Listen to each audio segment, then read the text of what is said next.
Mainta de oración y meditación.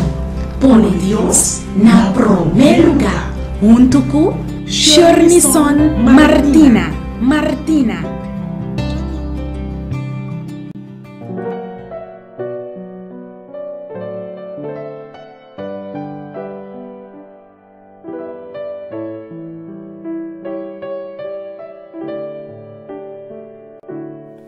O texto de meditação para ave está quedando em Mateus, capítulo 7, versículo 1.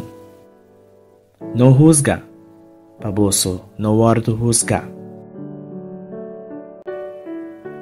A palavra de Deus está avisando algo perfeito. Algo perfeito para nós como ser humano. Não juzga. Tem viaja nós está avisando mais fácil com boca.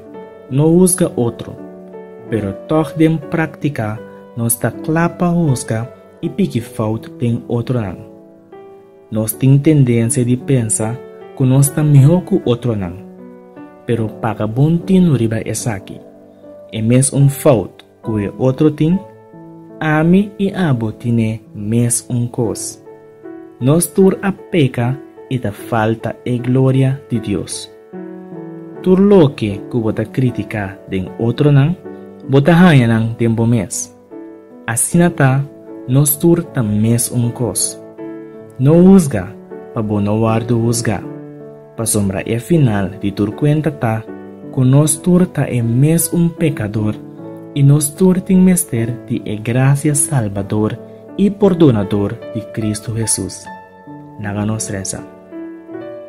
Dios de amor, nos ta pedibu ave, pa ayudarnos para nos por laga juzgamento de outro banda, para sombra nos turting mester de gracia e amor. Assim nos mais e mais maneira boa, nos te pede em nome de Jesus. Amém.